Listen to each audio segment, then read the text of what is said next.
The north face of Les Droites is a treacherous climb. But it's exactly the kind of challenge Jamie Fisher relishes. What do you reckon? Jamie was really a true mountaineer. That was his big calling in life. He often seemed to think about nothing else. So basically, we'll overnight at Le Grand Montet in order to get an early start in the morning. 3-hour brisk walk right at the foot of the face. Okay. Jamie Fisher is determined not to let this opportunity pass. But first, he has to persuade his best friend. We got a week of this window. Perfect weather. A week? A week. There's no reason why we can't tick this off. You won't even know we're gone. We'll be back before you know it. It would have been very nice to just spend the whole week on the slopes, skiing, snowboarding, having fun, just being with our friends. But both of us knew that we had something within us deeper that was driving us to do more. You know, you're really going to get me into trouble one of these days, Jamie. And? Cheers. Cheers. Salut. Le droit. Le droit. Once the decision was made, Jamie and I were set. We were going. The two Jamies take the cable car to the top station, 10,000 feet up the mountain. They'll spend the night there to get a head start in the morning. I certainly was getting very nervous about it by now. You know, even with all the experience I had under my belt, you know, you always get nervous before a big climb. And I always find I reach this stage in the night where I kind of wish that there's a big storm going to come in and I can call the whole thing off. I remember opening my eyes and seeing Jamie pacing about. He'd obviously not been able to sleep either, and he'd got up and was wandering about. Come on, Sleeping Beauty. Time to go. Just give me a minute, okay? Come on, stop whinging. Get ready. Okay, I'm up.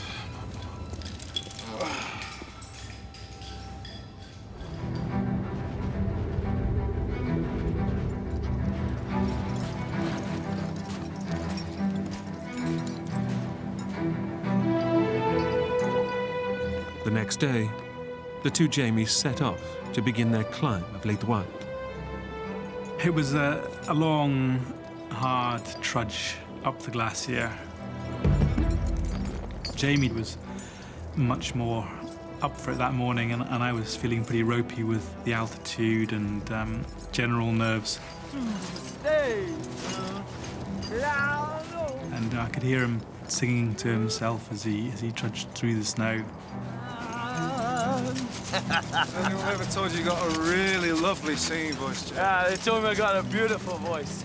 He could sometimes be frustrating, but, you know, he was great company. When they arrive at the foot of the vast ice face that leads to the summit, they get their first sighting of the awesome challenge ahead. It is a 1,000-meter unbroken face of rock and ice. So it was pretty scary, but also, you know, really got our adrenaline going, I think. Got a coin? Yeah. There you go. Heads or tails? Heads. Tails! I'm on it.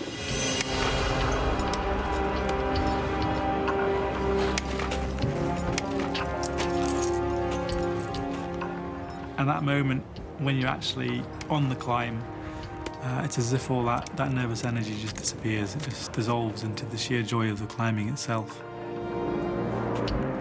In midwinter, the weather in the Alps can change in an instant. But today, the two men have ideal conditions for their climb.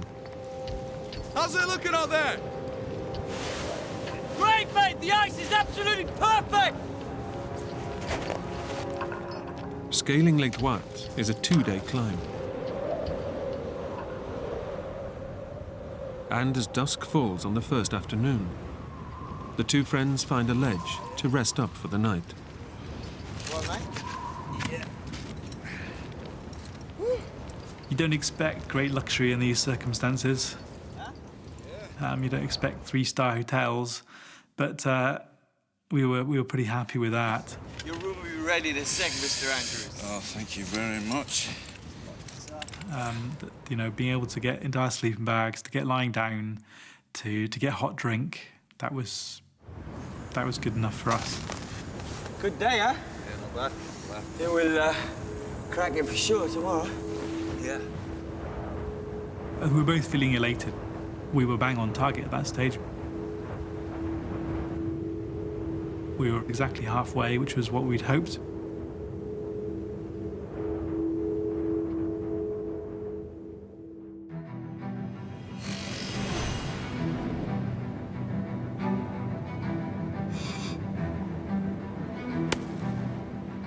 As dawn breaks, the two men set off on the final ascent to the summit.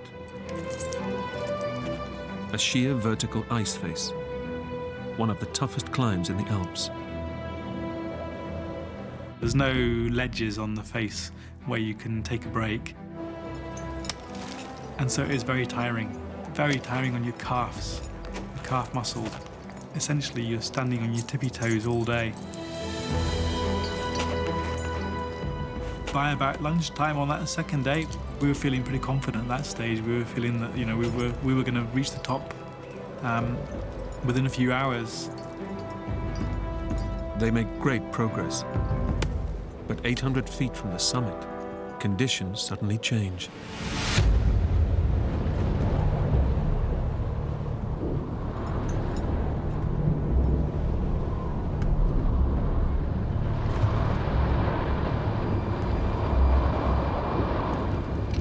I don't like the look of those clouds, mate! We'd been perfectly clear the 1 minute. The next minute we looked up and there were these clouds rolling over the summit ridge of the mountain. We realised that this was a pretty serious storm that was coming in. It wasn't long before the snow started falling.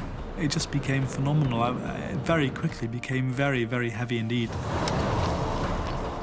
In just a matter of minutes, the two climbers have been slammed by a vicious alpine blizzard.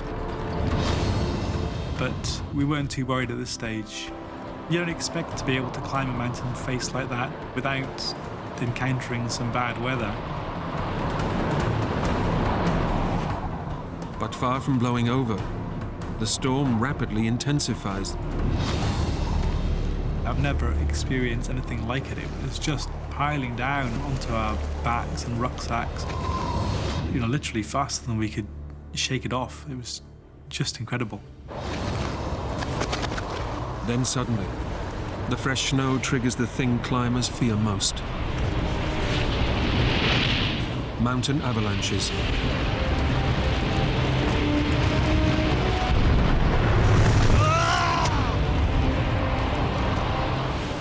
You just have to hold onto your ice axes as tightly as possible. Just close your eyes and hope for this avalanche to pass. It was horrendous climbing in those conditions. It was just really, really, really hard. The two friends are now clinging to the side of the mountain, knowing every step could be their last. It became a job of survival.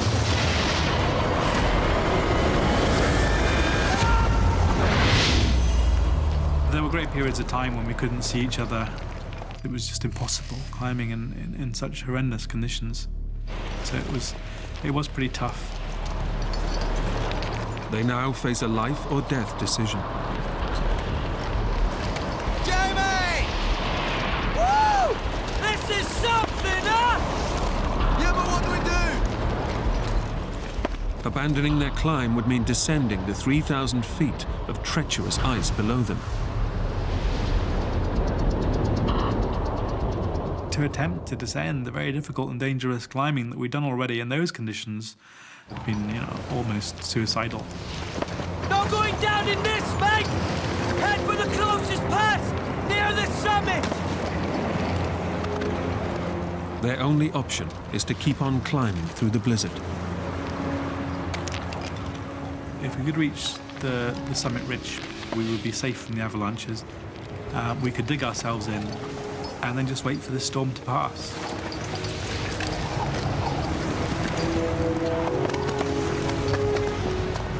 The two friends battle on, but it's desperately slow progress. By the time it was starting to get dark, suddenly one of the bolts on my right ice axe started to work loose.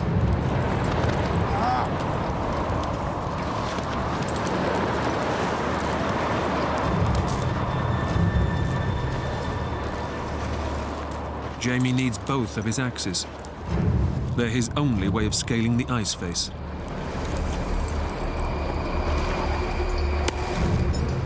He has to carry on and pray the axe head won't come off. We were really reduced to a snail's pace now. The climbing was so much more arduous and fatiguing, and of course frightening.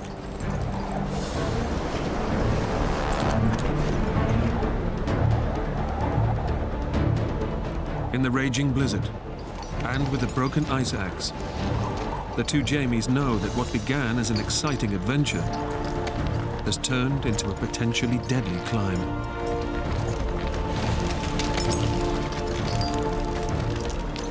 I was beginning to think that we would never reach the top. It just seemed to be going on and on forever.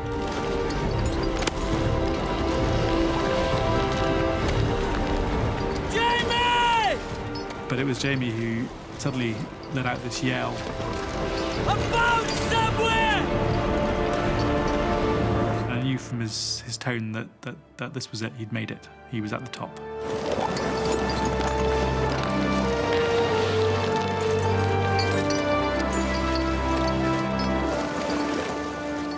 Suddenly, both there we were, on the top, on the summit ridge.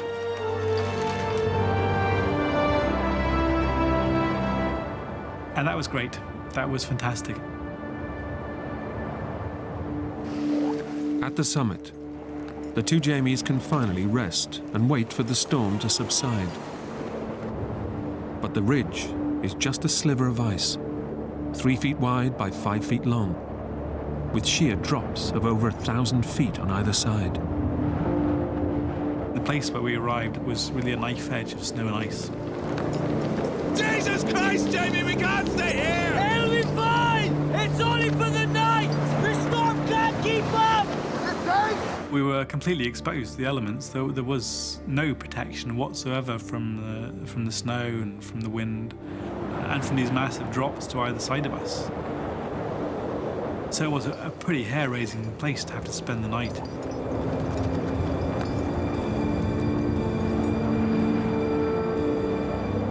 They get into their bivvies, water and wind-proof bags used for emergency shelter.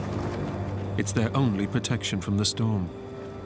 We'd eaten most of the food that we'd brought with us. We still had a couple of packets of biscuits and some chocolate bars. That's basically what we had left. Our more immediate concern was water. It was too precarious to light the stove, to melt snow for water. They'll only survive a short time without water. Their hope is that the storm will pass.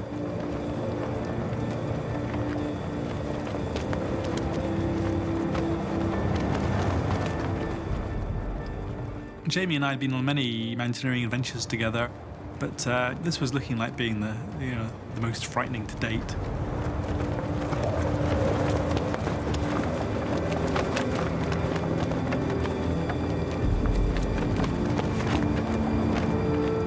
All the two men can do is hunker down, knowing that one careless move will send them 1,000 feet to their deaths.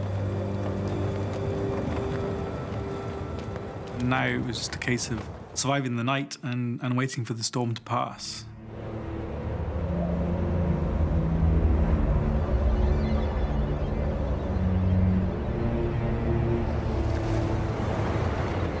But as the night wears on, far from abating, the mountain blizzard intensifies.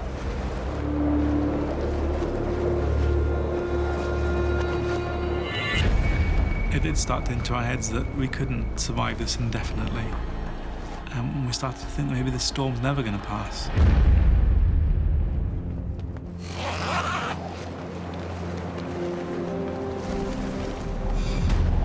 By morning, there's still no let-up in the weather. The storm, if anything, it only got worse. It was Jamie who suggested it. I thought he was crazy trying to actually get the stove burning on this ledge between us. And that was just unbelievable. Just the first time in 3 days that would have been that any liquid had passed our lips. To have some hot, sweet tea was just incredible. And that probably saved our lives that night. But the pleasure is short-lived. The end of the gas means no more water, and they are still severely dehydrated. It was incredible that we'd survived so far, but we did begin to lose that battle for survival. It's the worst storm in a century, and there is nowhere to escape the bitter 80-mile-an-hour winds. But this new weather was way more severe, really. Very, very cold.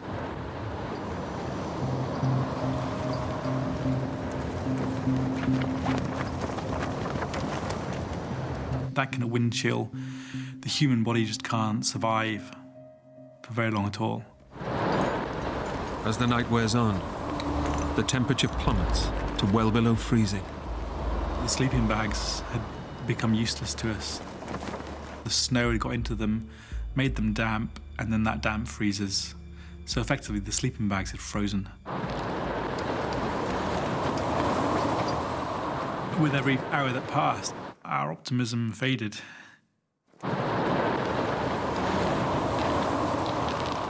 During that night, we did begin to lose that battle for survival. What hill are we on? What? Where are we? Jamie was becoming more and more confused. He didn't seem to know where we were anymore.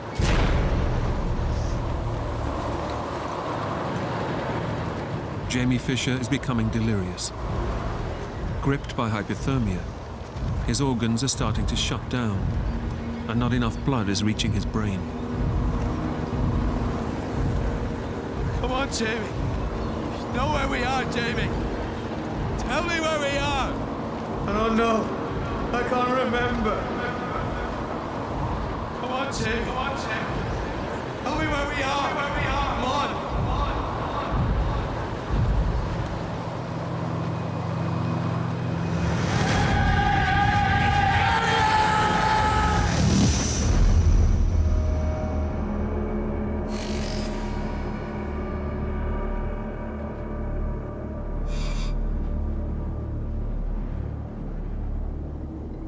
My only real memories of that day are just of desperation. During the night, Jamie Fisher's sleeping bag has come loose. Knowing his friend needs every ounce of warmth, Jamie Andrew tries to zip it back up.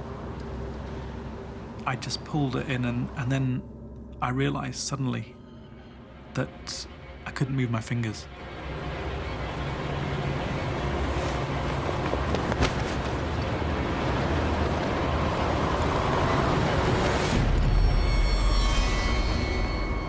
In an instant, both hands had just frozen, solid.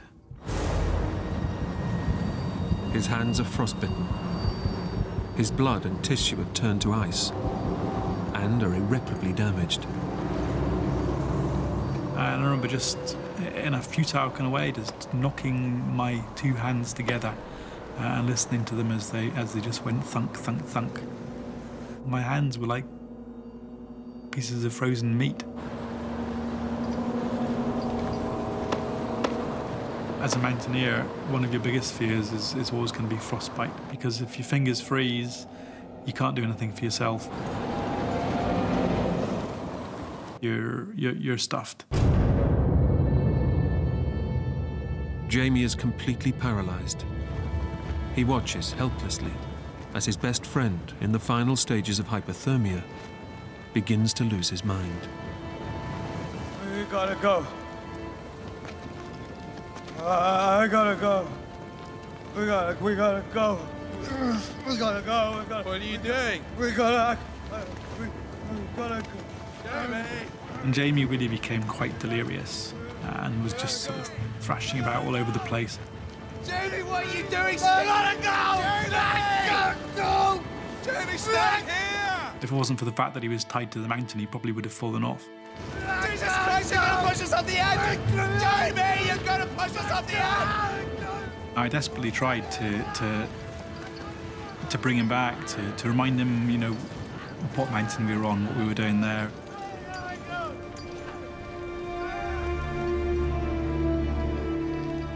I soon realised that this, you know, this hypothermia was taking him. And there was nothing I could do to stop it. After 5 days, battling to stay alive on the mountain, the two climbers are now just hours from death.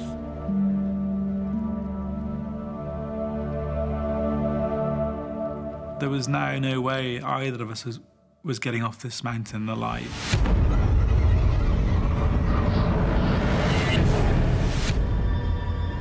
His hands and feet now solid blocks of ice. Jamie Andrew is helpless to do anything to save his best friend. Once Jamie's core temperature had dropped, his brain was no longer getting the oxygen it needed. Eventually, that deliriousness gave way to unconsciousness, and ultimately he just stopped moving altogether. And when I saw that taking hold of him, I knew that this really, really was the end. That there was no hope now. And of course, having frozen hands myself, there was nothing I could do.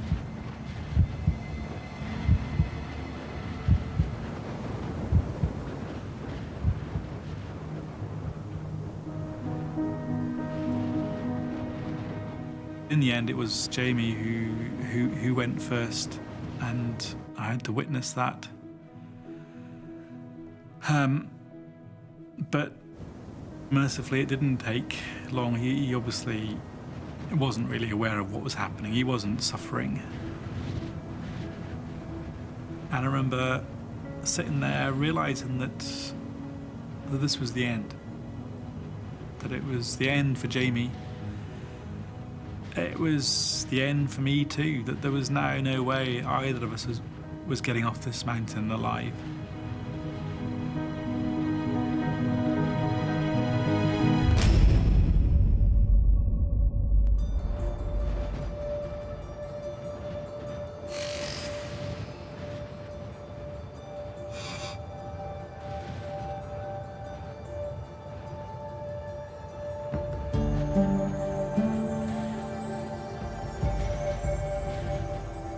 Sometime later, and I have no idea how much later, I opened my eyes again.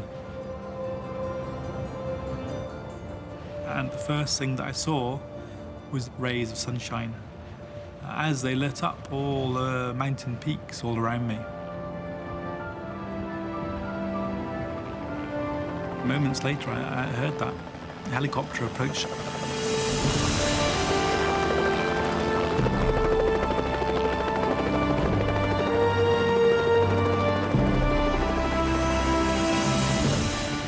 This time I knew that somehow they were going to rescue me. Somehow they were going to get me out of there.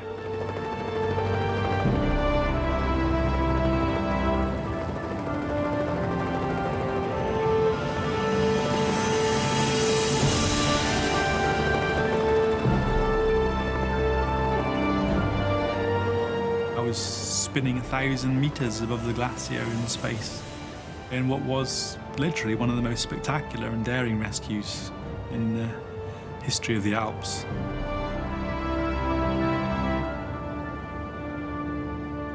I knew that I'd made it.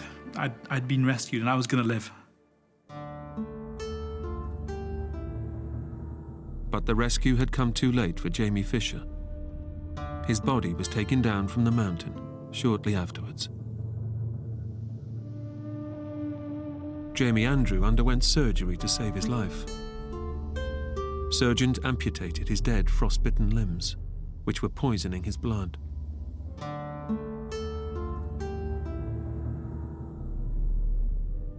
They were very dark days indeed, those first few days after the accident. But on the other hand, I knew that this was to be the low point in my life, and now I could get on with the job of putting my life back together again. For Jamie Andrew, years of reconstructive surgery and rehabilitation followed. But the memories of those 5 days on the ridge are never far away. I had survived. I was a lucky one. And so I started to make up my mind that I was going to take on this challenge that had been thrown in front of me, and I was just going to treat it like the next big mountain that I had to climb. And so that's really what I've done, just taking it one step at a time. I have rebuilt my life.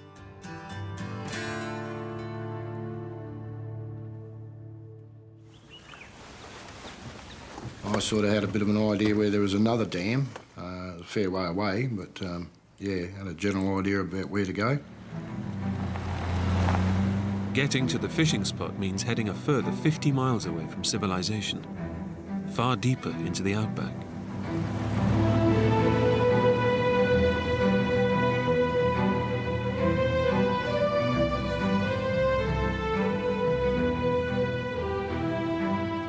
It's a vast expanse of desert, covering more than 100,000 square miles.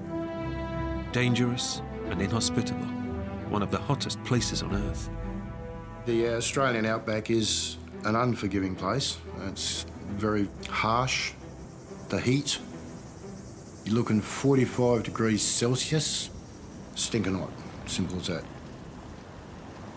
But Matthew is confident that he knows the area well and has come well prepared.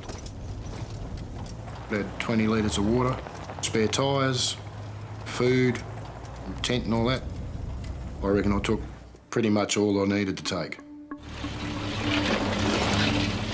Matthew and Shannon drive for over 2 hours, deeper and deeper into the desert. But there's no sign of the waterhole. We're just pretty much going through a bush track, not well defined on the ground or anything. It's just virtually a couple of wheel tracks going through the scrub. His 4x4 is a tough vehicle, but Matthew is driving in ever rougher terrain.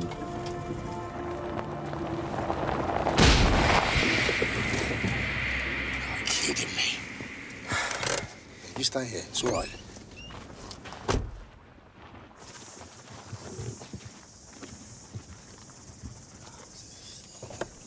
What happened, Dad? It's a tyre. It's no problem.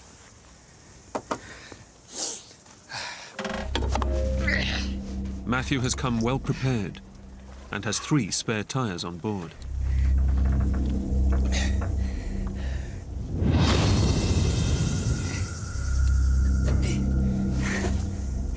I wasn't in particularly good mood of changing a tyre at that time of the day. I was sweating, yeah, I was bloody soaked to the bone.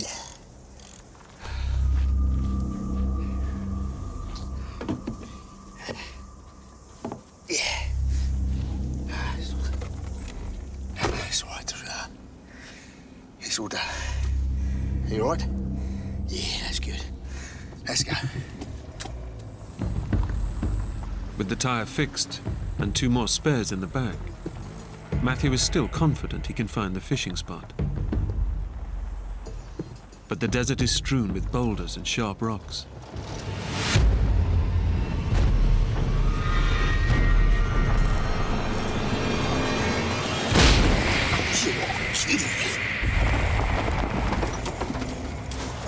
What was that, Dad? It's the tyre. I'd only gone a couple of miles and then I had to change another tyre. It's now mid-afternoon. The hottest time of the day. with temperatures hitting 115 degrees Fahrenheit. And Matthew begins to have doubts about his quest to search for the rock pool. I was just wondering whether it was all worth it or not, pretty much.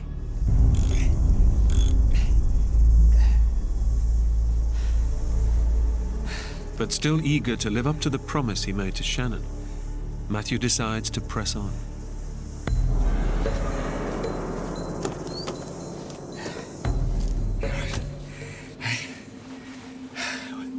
We'll be fine. Let's get going. By my calculations, we're about halfway from where we'd come from to where we were going. And what's the point of turning around? Might as well continue on.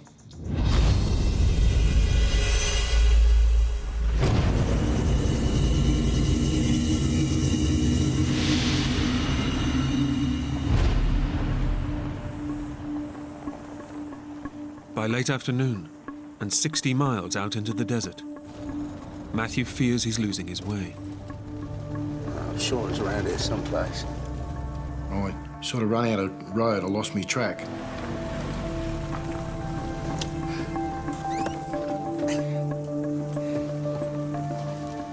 I was sort of a little bit worried that we hadn't got to where we were going.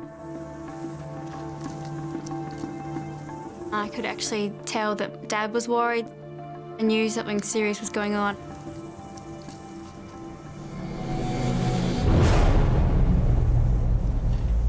With just one spare tyre left, Matthew abandons his quest to go fishing and decides that it's time to get Shannon home.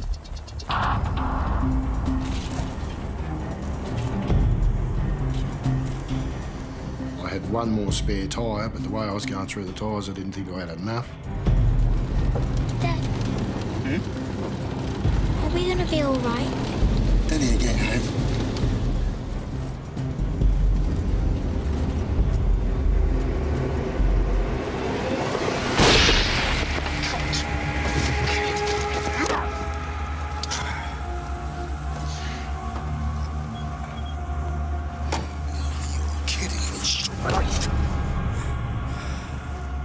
I was pretty peeved about the idea of getting a third puncher, again in a sting and eat.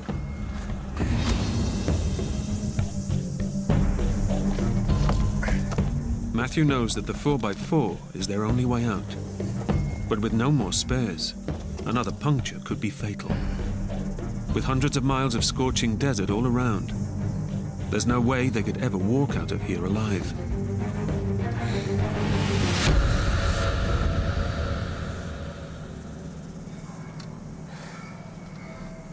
You all right, sweetheart?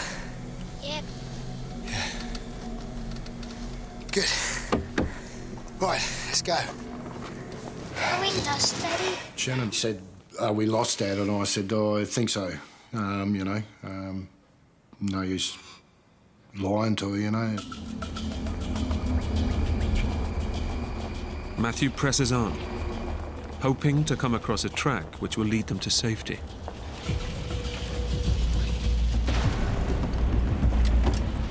But just when he thinks he's making progress,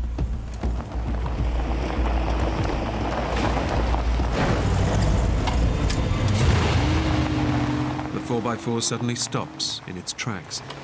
Oh, you gotta be kidding me. What happened, Dad?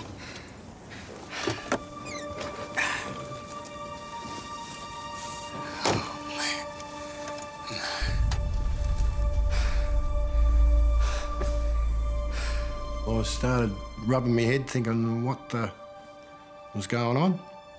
Why me? Why such bad luck? Jump out, sweetheart. We are not going anywhere. We've run out of track, we've run out of spares, we're stuck.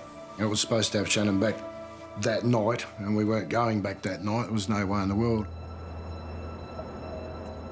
As darkness falls, Matthew and Shannon have no choice but to camp out for the night. Oh, I mean, if it had been just me, it wouldn't have been no matter, but I had Shannon with me. She was my main concern. She's always my main concern when she's with me. And in the remote outback, he's unable to call his ex-wife. If I could have phoned home, I would have, but Yeah, no reception. Absolutely no signal whatsoever.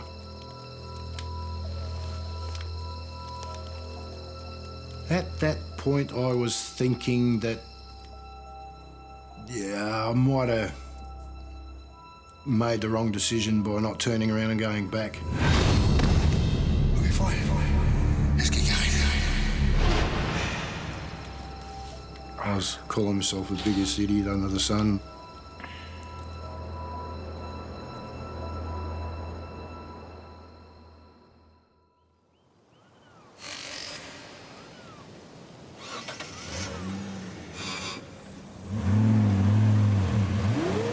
Morning brings with it fresh hope. The cold of the night has hardened the ground enough for Matthew to free the 4x4. We did it, sweetheart. Well done. That's it.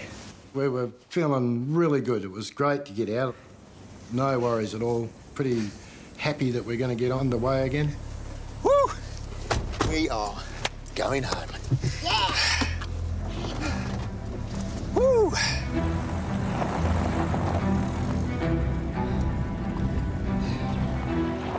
But they've hardly got moving when disaster strikes again.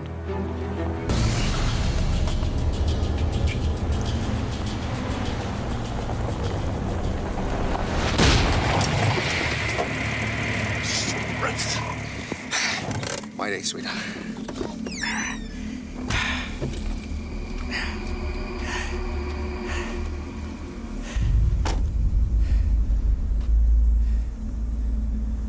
Another puncher.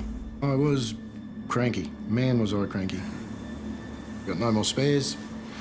And, yeah, we is in trouble. Big time.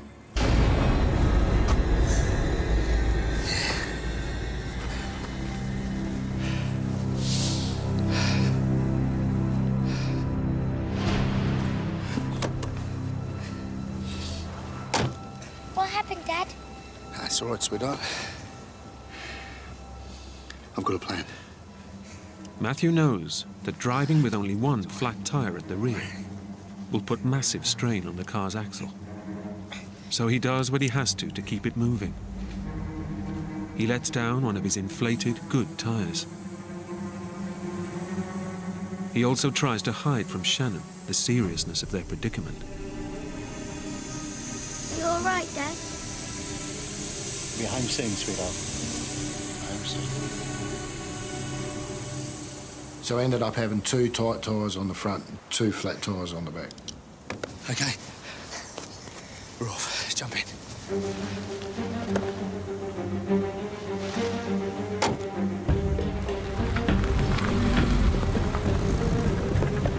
They crawl along at only 5 miles an hour, completely lost in the vast, burning desert. I was in 4-wheel drive and I was just pushing along. Straightened the steering wheel up and just kept going. We'll be fine. Yeah. But running the car on 2 flat tires in this scorching heat is putting enormous strain on the engine. We're in 4-wheel drive, which brings up the revs of the engine a little bit. And because I was concentrating on what I was doing, I wasn't watching the temperature of the radiator and it boiled.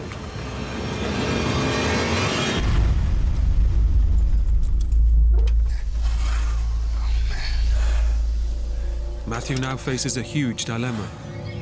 Their car is their only means of escape, but will go no further without water. We had to put some water in the radiator, otherwise I would have cooked the motor. But he has only 20 litres left, and in the raging heat of the outback, water is the key to survival. It's a huge risk, but Matthew is determined to get Shannon out of the desert and home safely.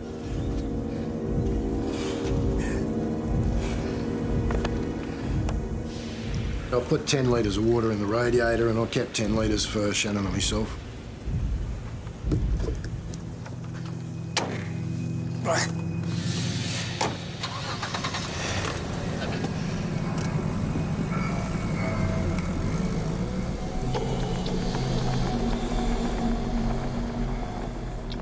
Matthew struggles on. But the strain on the engine is massive, and it soon needs even more of his dwindling water supply.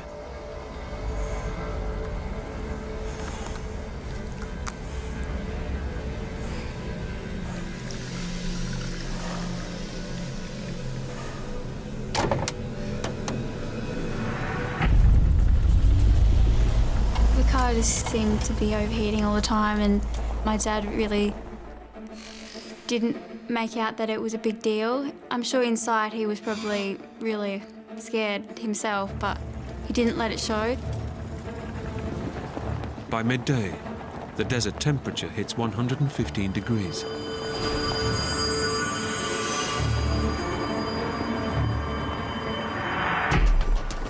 Whether it was an electrical fault or whether it was dry grass pushed up around underneath the hot exhaust system, I don't know, but I noticed smoke coming out from underneath the bonnet.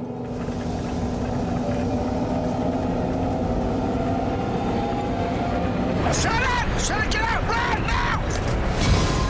Keep running back!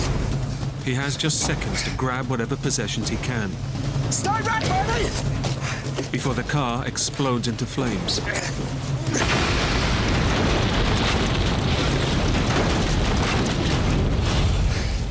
It's okay. It's okay. It's okay. They can do nothing as they watch the car burn. Their only means of escape is destroyed.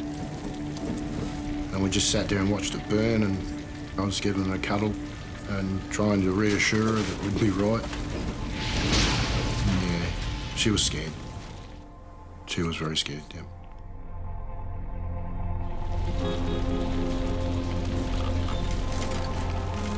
What started as an innocent fishing trip has turned to disaster. Matthew's only way of getting Shannon out of the desert is gone.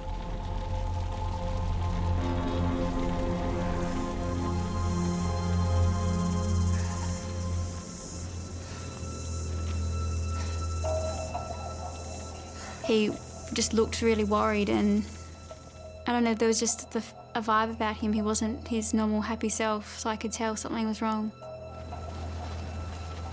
What's wrong, Daddy?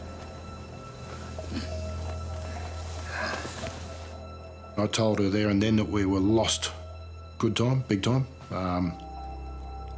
That I'd do everything that I could to get us out of the mess. I'm gonna get you home, okay? I promise.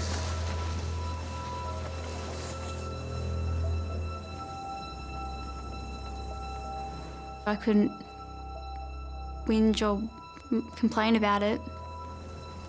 I had to be determined and had to be brave because there wasn't really much else I could do.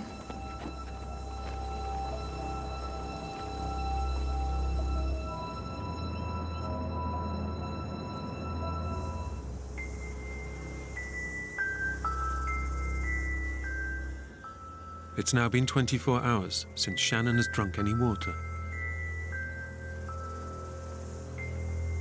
Desperate, Matthew considers a terrible option: giving her a drink of his own blood.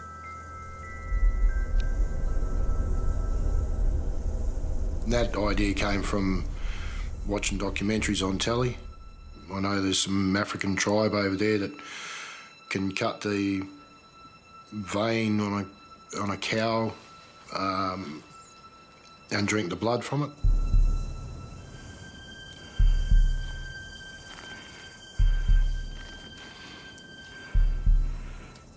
I got the knife and I put it on my wrist and applied some pressure. But it didn't happen, and I realised that my knife was just way too blunt. What are you doing, Daddy? Oh, nothing, sweetheart.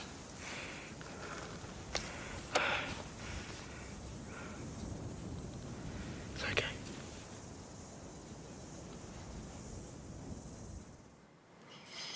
It was sort of a last resort, really, you know?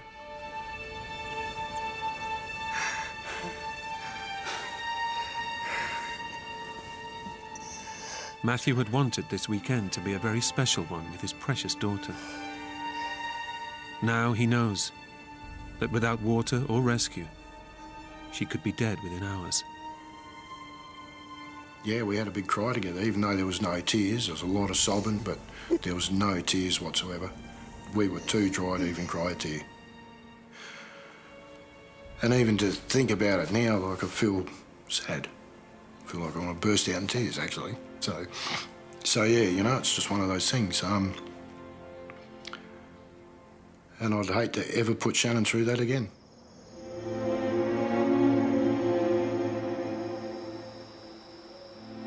Back at her home, Shannon's mum is running out of hope that her daughter will be found alive. Looking up to the heavens and thinking, you know, if you're there, you know, show yourself by bringing her home. I would have promised everything and anything to have her back safe, yeah.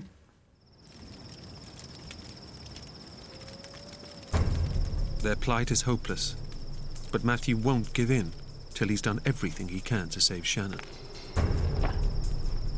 I couldn't sleep. I had to get us rescued, and that was all I was taught.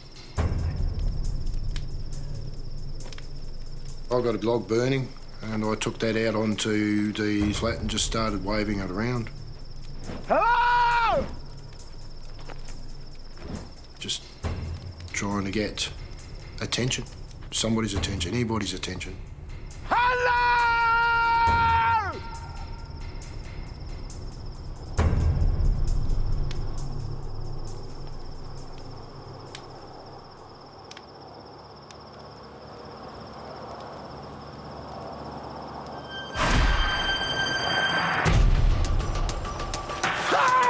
From out of nowhere, this bloody set of headlights are heading straight towards us. Help us!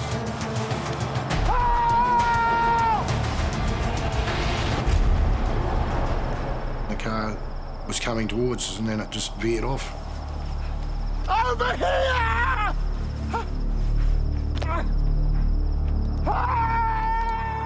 The driver of the vehicle doesn't see him, and their chance of rescue disappears into the night.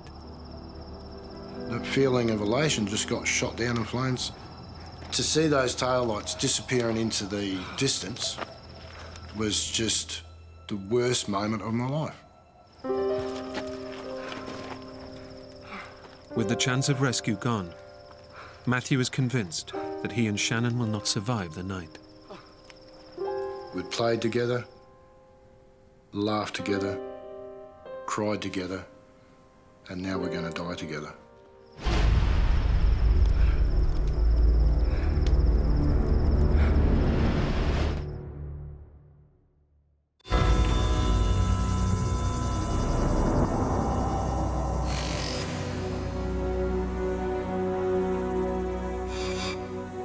All rescue efforts have failed to find Matthew and Shannon McGough, and they've gone 2 days without water in the ferocious heat.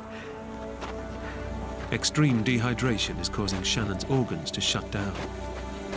She and her dad are both close to death.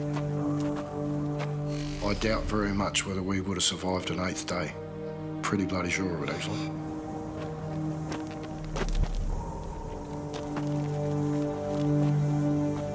Then, just when all hope is lost,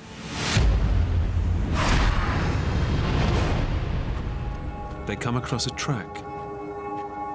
It's where the car must have driven past them the night before. I was not going to leave the track. We're following it in the hope that this vehicle would come back or another vehicle had come through.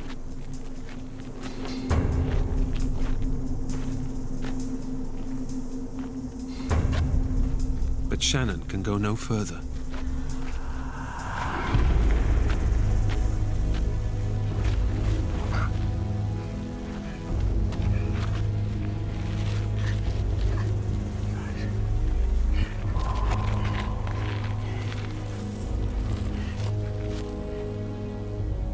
Shannon wasn't saying much at all.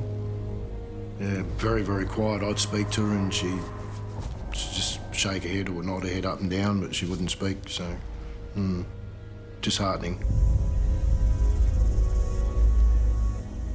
Exposed to the scorching desert sun, Matthew needs to protect his dying child from the unbearable heat.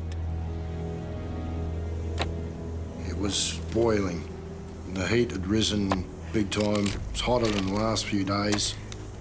And I knew that I needed to get Shannon into the shade. So I dug a hole in the ground so that I could put Shannon in it and then cover her back over. And that would keep her a bit cooler than sitting out in the open. But in this remote part of the outback, there's no guarantee they'll see another car for days, even weeks.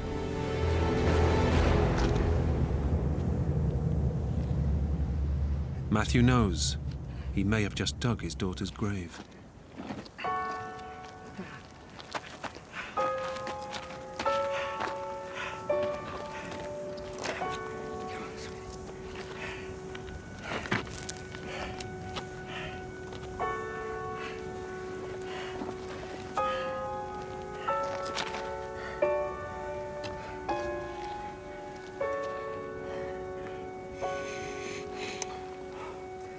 I was extremely sad because I'd brought my daughter out into this wilderness and that I'd put her life in danger.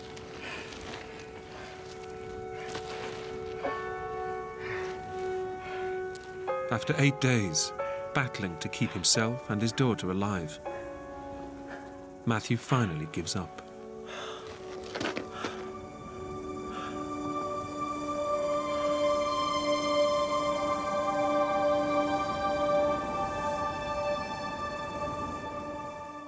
It was just like, it's hopeless. There's nobody here, nobody can see us, nobody will see us. We were going to actually die of thirst, a slow, agonising death.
Dad rushing back over and waking me up and saying that we'd been found. After 8 days in the outback, their ordeal is finally over. I felt an enormous weight lift off my shoulders. I felt fantastic. I still remember the car pulling up and this little girl coming out and me just crying and putting her in my arms. And she said, I know why you're crying, Mum, because you're happy to see me. And I was, yeah. Doctors estimate that when Shannon was found, she had just a few hours to live. Yeah, I'd say it's a miracle. Despite their ordeal, Matthew and Shannon are still close and still go camping together. Dad probably takes more supplies now and we don't go as far, but it doesn't really change the fact that we still go camping. I think there was a stronger bond as a result, although the next time we went camping, I wanted to go down this track and she said, "Don't you dare, Dad, you stick to this one." So, you know.